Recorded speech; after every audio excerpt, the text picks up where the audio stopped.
Que a graça e a paz do nosso Senhor Jesus Cristo te alcance aonde você estiver neste momento. Durante o ano de 2020, estivemos afastados uns dos outros e novamente estamos distantes uns dos outros.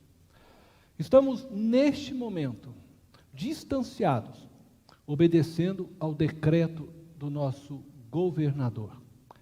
Nós compreendemos e entendemos que o culto presencial em nossas igrejas é segura.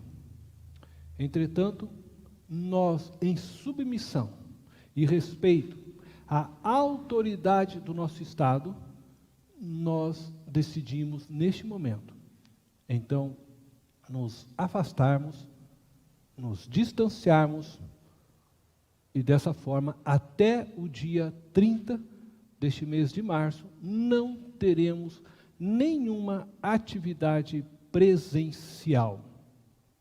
O Covid-19 tem nos impedido de nos reunirmos e de nos abraçarmos. Contudo, ele não pode nos impedir de vivermos a unidade espiritual em Cristo.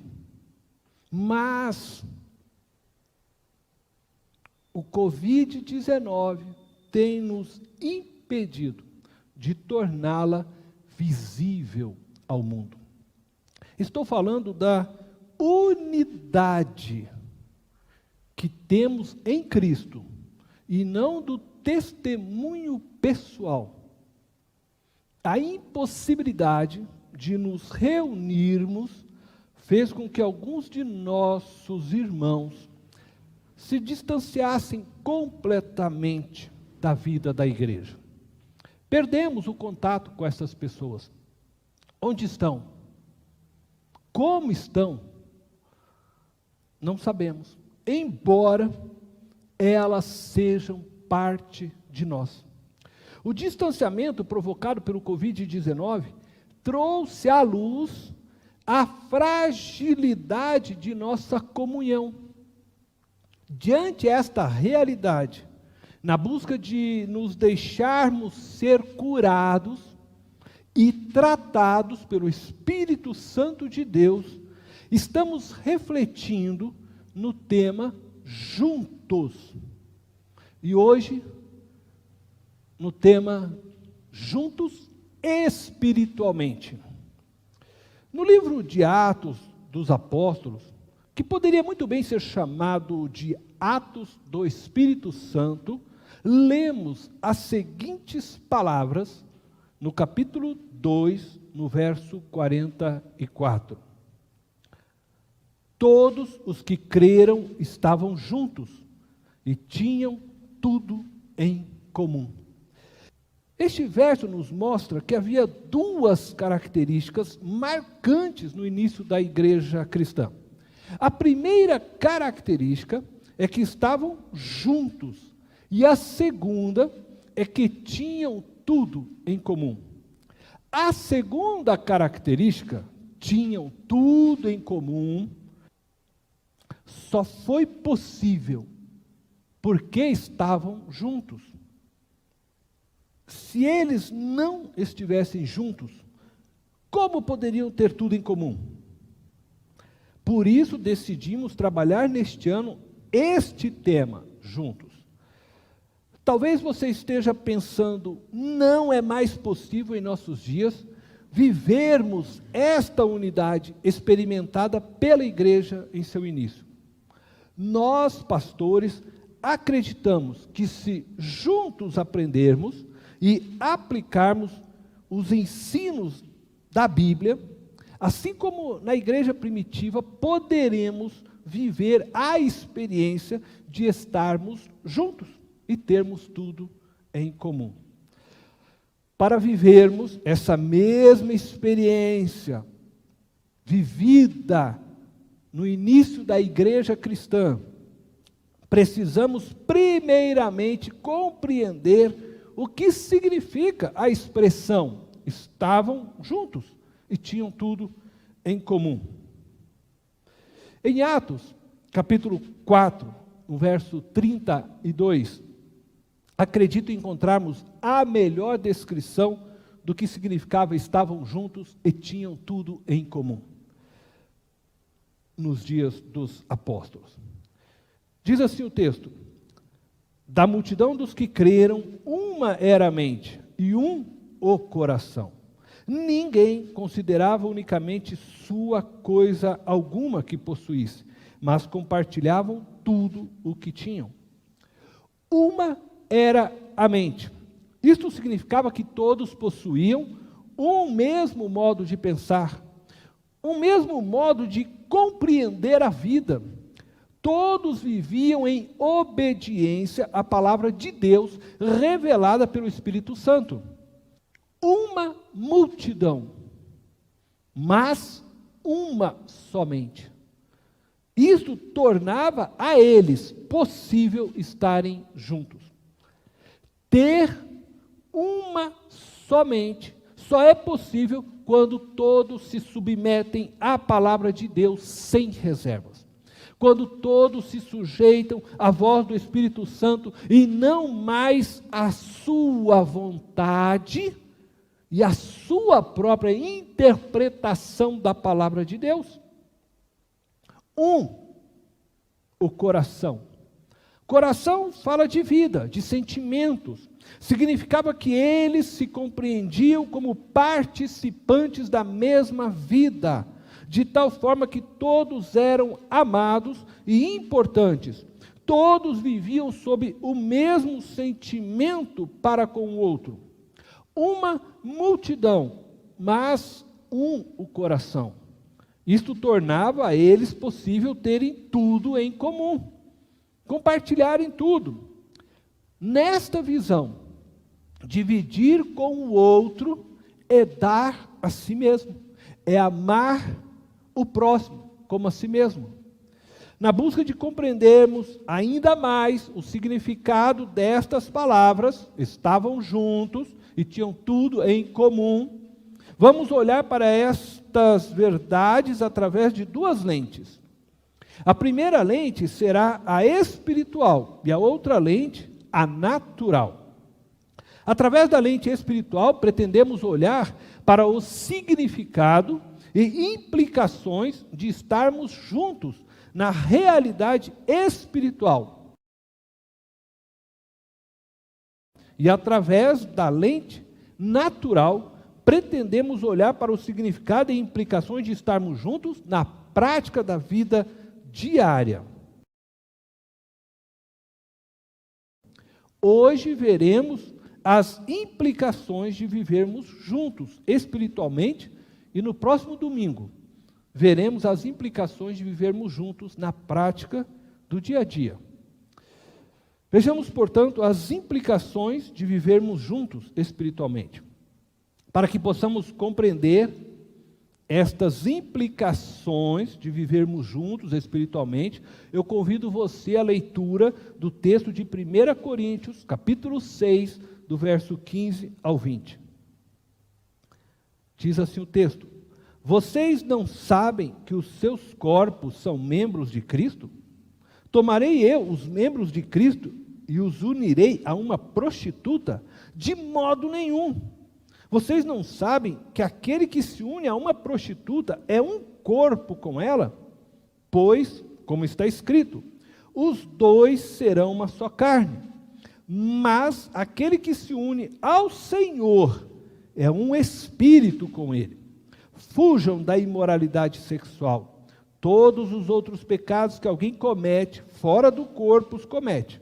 Mas quem peca sexualmente, peca contra o seu próprio corpo. Acaso não sabem que o corpo de vocês é santuário do Espírito Santo, que habita em vocês, que lhes foi dado por Deus, e que vocês não são de si mesmos? Vocês foram comprados por alto preço. Portanto, glorifiquem a Deus com o corpo de vocês. Eu quero destacar algumas afirmações deste texto. Essas afirmações nos revelam verdades espirituais que muitas vezes não nos atentamos a elas. E hoje nós vamos deixar de lado aqui a questão do pecado. A primeira afirmação que eu quero destacar se encontra no versículo 15 deste texto. Os seus corpos são membros de Cristo. Essa primeira afirmação aparece em forma de uma pergunta retórica. Ela é feita não com o fim de se obter uma resposta, e neste caso, ela é feita pelo apóstolo com o fim de dar ênfase à sua exortação com relação ao uso do corpo. Paulo volta nessa mesma carta a reafirmar aos irmãos de Corinto que seus corpos são membros do corpo de Cristo. E nós podemos ler este texto em 1 Coríntios, capítulo 12, versículo 27. Ora, vocês são o corpo de Cristo, e cada um de vocês, individualmente, é membro desse corpo. Segundo o apóstolo, você individualmente é membro do corpo. Juntos, eu e você somos o corpo. Você não é a igreja de Cristo individualmente. Embora muitas vezes nós, pastores, e eu me incluo, usamos o chavão de dizer às pessoas, você é a igreja, com o intuito de mostrar para aquelas pessoas, de mostrar aos membros, que ele leva a responsabilidade de representar a igreja de Cristo. Mas, na verdade, individualmente, não somos a igreja de Cristo. Somos membros da igreja, ou somos membros do corpo. O próprio Senhor Jesus confirma isso quando diz que onde 2 ou 3 ou 4, ou ainda 5, ou 100, ou 1.000, 2.000 pessoas se reunirem em seu nome, lá ele estará presente. Veja bem, ele não disse onde um estiver em meu nome, porque um indivíduo não representa a unidade do corpo. Ele precisa estar em comunhão com os demais membros do corpo. Para que você viva essa unidade espiritual, é preciso que você primeiramente creia em Jesus Cristo como Filho de Deus e seu Salvador, e se torne participante de uma igreja local, onde você então se reúna com os irmãos, e com eles aprenda e sirva ao corpo espiritual, e também seja servido por este corpo. A segunda afirmação que eu quero destacar se encontra no verso 17. Aquele que se une ao Senhor é um espírito com Ele. No último domingo, vimos que este era o desejo de Jesus, nos tornarmos um. E primeiramente falamos que há o desejo de Cristo de nos tornarmos um entre nós, mas também há um desejo de nos tornarmos um com Ele. Conforme nós lemos em João, capítulo 17, versos 22 e 23. E eu quero novamente ler este texto hoje com vocês. Dei-lhes a glória que me deste, para que eles sejam um, assim como nós somos um. Eu neles e tu em mim, que eles sejam levados à plena unidade, para que o mundo saiba que tu me enviaste e os amastes, como igualmente me amaste. O apóstolo Paulo está dizendo que a oração de Jesus se tornou realidade na cruz. aquele que se une ao Senhor é um espírito com Ele. Paulo está dizendo que aquele que crê em Jesus Cristo é unido com Ele e se torna uma só vida com Ele. Essa é uma verdade espiritual. Por isso Paulo diz que somos membros do corpo de Cristo. Entretanto, só podemos viver a plena unidade com Deus, desejada por Jesus hoje, se morrermos definitivamente para nós mesmos, nos entregando a Deus sem reservas. Você não pode ser um espírito com Deus se não se submeter inteiramente ao Espírito dele.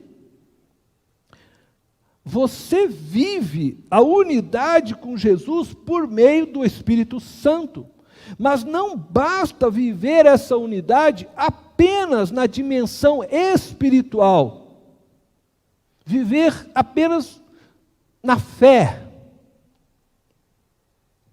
É preciso viver hoje, é preciso andar hoje pelo Espírito, conforme o próprio apóstolo Paulo escreve em Gálatas, no capítulo 5, versos 24 e 25. Os que pertencem a Cristo Jesus crucificaram a carne com as suas paixões e os seus desejos. Se vivemos pelo Espírito, andemos também pelo Espírito. Andar neste texto é ter uma conduta, uma postura ética, moral, em todas as dimensões da vida, que torne visível nossa união com o Espírito Santo. As muitas igrejas existentes em nossos dias são frutos de interpretações humanas, desassociadas da revelação do Espírito de Deus. Se todas as denominações ouvissem somente a voz de Deus, por meio do Espírito Santo, teríamos uma unidade plena. De fato, não somos um. Porque hoje nossas igrejas denominacionais estão alicerçadas sobre as muitas vozes daqueles que viveram e contribuíram para a história da igreja. Somos herdeiros da tradição judaico-cristã, da tradição católica, do movimento protestante, da tradição reformada, e algumas outras das diversas teologias surgidas mais recentemente em nossos dias. Ao longo dos anos, temos construído uma teologia sobre a teologia deixada por nossos antecedentes. Muitas são as lentes que influenciaram a interpretação que damos aos textos bíblicos hoje.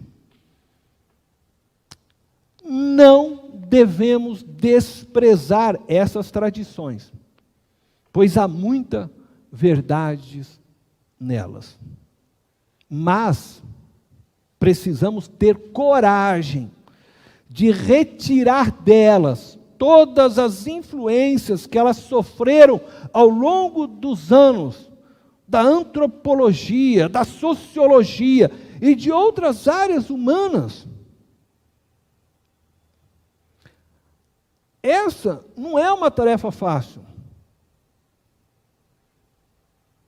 Você poderia me perguntar, pastor, todas as igrejas seriam iguais se conseguissem ler a Bíblia ouvindo somente a voz do Espírito de Deus? Eu acredito que não. Não, porque o Espírito Santo agiria diferentemente em cada uma delas. Umas seriam mais fortes no louvor, outras no trabalho missionário, outras no serviço social, outras na oração, mas acredito que todas teriam a mesma interpretação bíblica, pois os que se unem ao Senhor é um espírito com Ele, e certamente Deus não é confuso, não é dividido em si mesmo. O Espírito Santo de Deus não ensina uma coisa para uma igreja e outra coisa para outra igreja. O Espírito de Deus não diz para uns que batizar crianças é correto, e para outros que batizar crianças é errado. Ele estaria dividido em si mesmo, mentindo para um dos grupos. O Espírito de Deus não pode dizer que os dons espirituais cessaram para um grupo e para outro grupo dizer que não cessaram. Ele estaria trabalhando contra a unidade da igreja. Só de pensar isso já é loucura.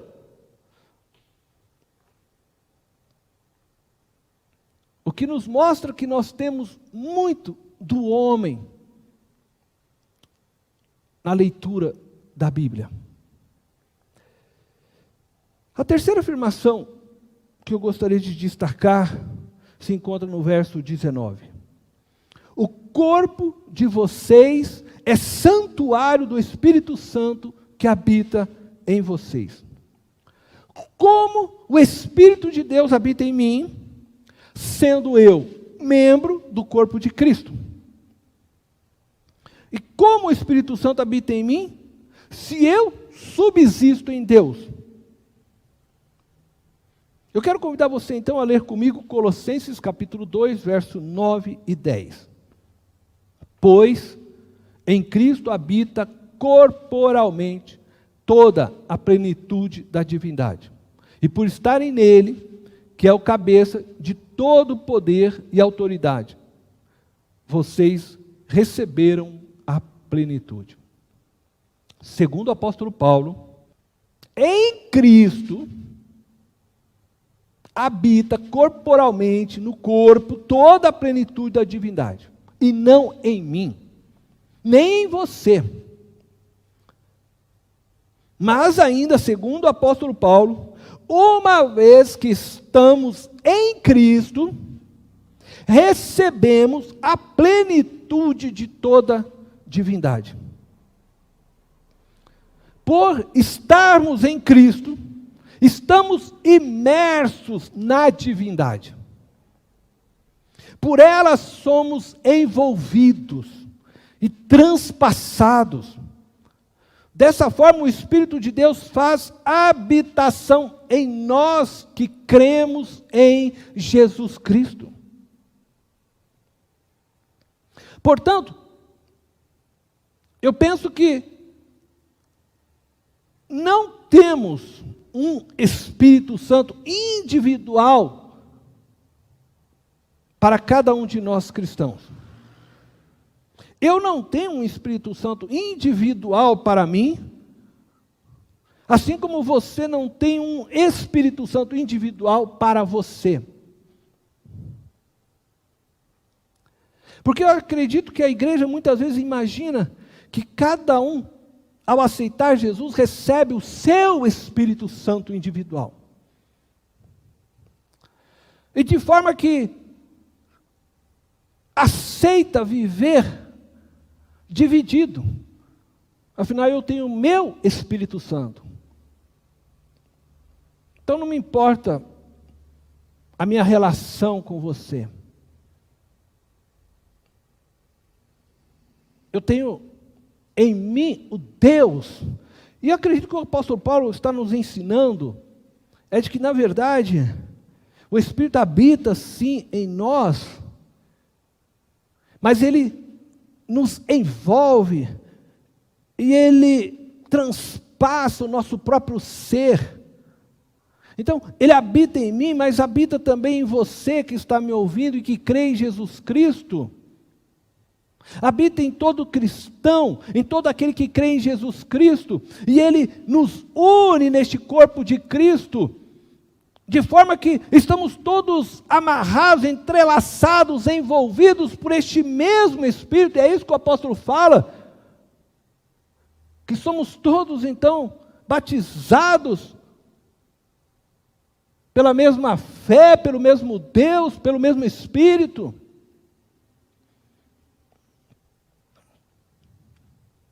Então, o Espírito que habita em mim é o mesmo que habita em você. Ele não é desconectado.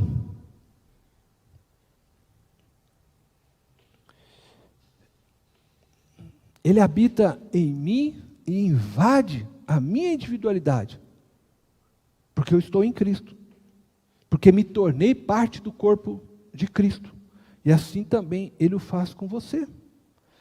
O Espírito Santo me une a todos e me faz estar juntos de todos.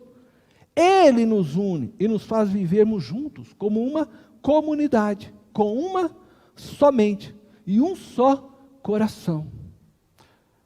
Então, o mesmo Espírito que age na minha vida, é o mesmo que age no irmão que está lá na Assembleia, é o mesmo que me conecta com aquele irmão da Assembleia, com o irmão da Metodista, com o irmão da Presbiteriana, com o irmão que está lá na igreja chinesa, com o irmão que está na igreja do Paquistão. Ele é o mesmo Espírito, ele excede o meu ser, ele excede o teu ser. Ele nos envolve e nos conecta a todos neste corpo de Cristo. Ele não é um ser que habita só em mim. Ele habita em mim,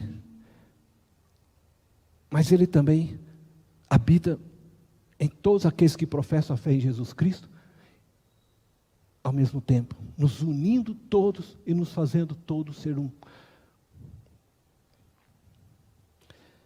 A quarta afirmação que eu quero destacar também está no verso 19 e diz: vocês não são de si mesmos. O apóstolo Paulo afirma que todas as coisas foram criadas por Jesus. Isto implica que todos nós temos a mesma origem e que não temos vida própria. Todos nós fomos criados. Estamos juntos, na mesma condição diante a criação.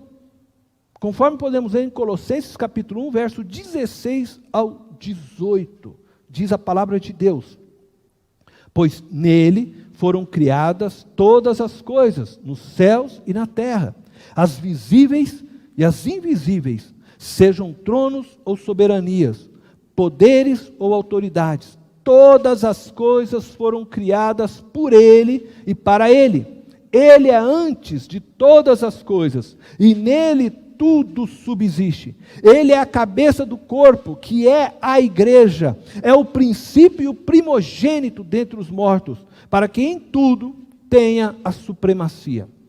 Nestes versos, Paulo também afirma que Jesus nos criou para Ele. Existimos para a mesma finalidade. Estamos juntos no propósito de nossa existência. Existimos para Jesus, para a sua glória. Não só fomos criados e existimos para Jesus, como subsistimos nele.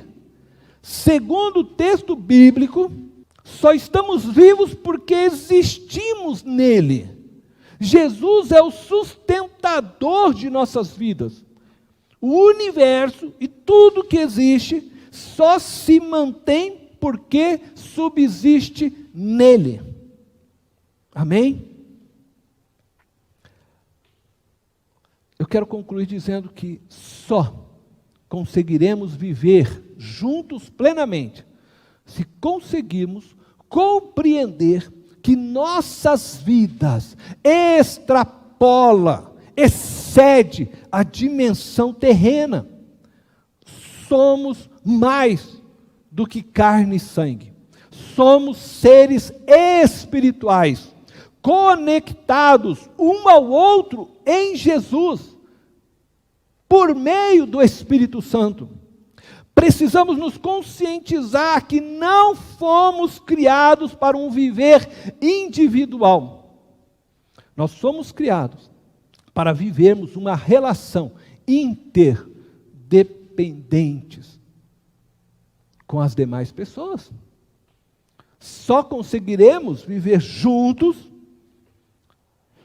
nessa relação interdependente se tivermos uma só mente e um só coração. Contudo, isso só é possível se todos nos submetermos à voz do Espírito Santo por meio da palavra de Deus. Vivamos juntos aqui, uma só mente e um só coração, como já vivemos em Cristo. Deus eterno e poderoso, eu oro, Senhor, para que Teu Espírito Santo possa nos conduzir à unidade plena. Eu oro para que a Tua igreja possa entender estas palavras, para que todo aquele que ouvir esta mensagem possa entender estas palavras, e que com muita humildade, com muito respeito uns aos outros, com muito respeito a toda a teologia formulada ao longo dos anos pela igreja, nós possamos conseguir discernir verdadeiramente a Tua voz, para que possamos nos tornar um só povo, uma multidão com uma somente, um só coração. Ajuda-nos, ó Deus, a esvaziarmos de nós mesmos. Que nós tenhamos essa atitude de humildade para começarmos a reaprender. E nesse reaprendizado, eu oro para que a nossa igreja e todas as igrejas denominacionais, liderada por homens, mulheres, que eu creio que o Senhor levantou, todas possam, Senhor, se voltar para a Bíblia e buscar ouvir somente a voz do Teu Espírito, para que nós possamos viver essa unidade, não somente no céu, mas aqui, Senhor.